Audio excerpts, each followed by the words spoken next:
নমস্কার, এএস কুকিংয়ে অনেক অনেক স্বাগত। আজকে চলে এসেছে একটা নতুন রেসিপি নিয়ে। ভিডিওটা পুরোটা দেখার অনুরোধ থাকলো। তো আমি এখানে আলু আর কুমড়ো নিয়েছি, আর কুমড়ো আর আলুকে ডুমো ডুমো করে কেটেছি। আর তোমরা যেরকম ইচ্ছে তেমনি কাটতে পারো।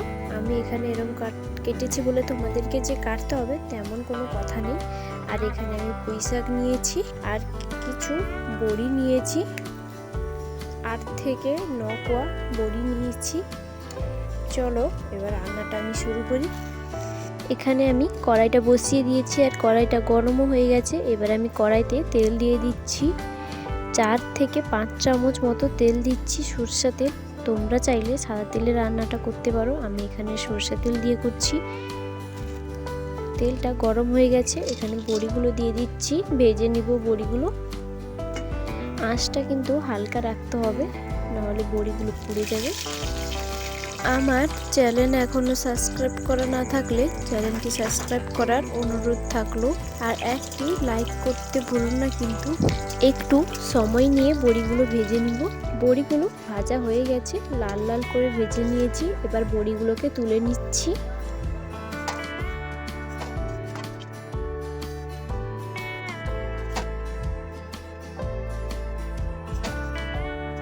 বড়িগুলো ভাজা হয়ে গেছে, এবার বড়িগুলোকে তুলেও নিয়েছি।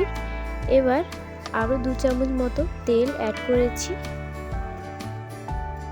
তেলটা গরম হয়ে গেছে, এবার আমি 1 চামচ মতো 5 ফোড়ন দিয়ে দিচ্ছি। 5 ফোড়নটাকে 1 মিনিট মতো নাড়াচাড়া করে নিব। 5 ফোড়ন থেকে একটা মিষ্টি গন্ধ বেরোলেই আলুগুলোকে দিয়ে দিচ্ছি।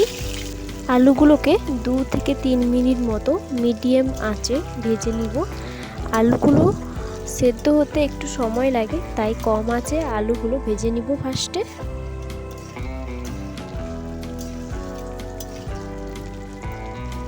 এবার আমি কেটে রাখা কুমড়োগুলোকে দিয়ে দিচ্ছি। কুমড়োগুলোকে দিয়ে 3 থেকে 4 মিনিট মতো ভালো করে নাড়াচাড়া করে নিব। কুমড়োগুলোকে ভালো করে ভাজা হয়ে গেছে।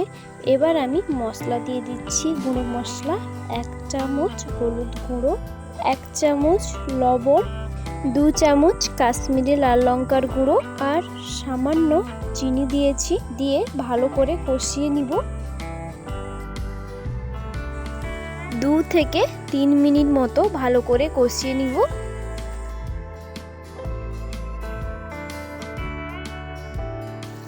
2 থেকে 3 মিনিট কষানোর পর আদা বাটা আর কাঁচা লঙ্কা দিয়ে দিচ্ছি। পুঁই শাকগুলো দিয়ে দিচ্ছি একই সঙ্গে, দিয়ে ভালো করে নাড়াচাড়া করে নিব।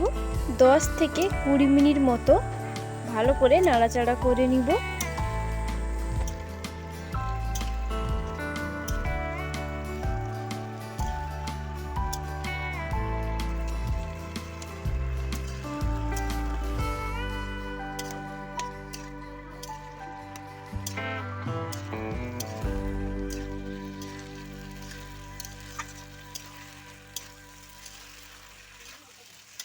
দশ থেকে 20 মিনিট নাড়াচাড়া করার পর এবার ভেজে রাখা বড়িগুলোকে দিয়ে দিচ্ছি।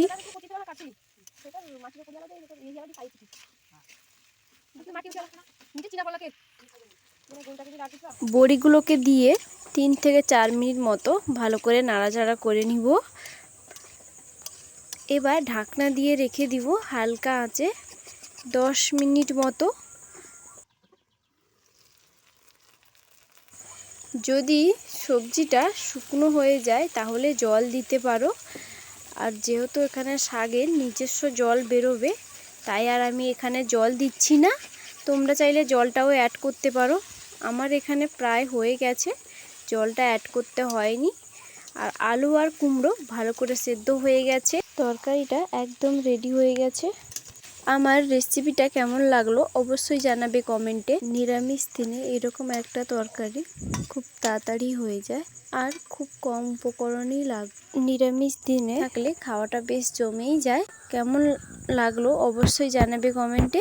আর ভালো থাকবে। তোমাদের সঙ্গে দেখা হচ্ছে নেক্সট একটা ভিডিওতে। বাই।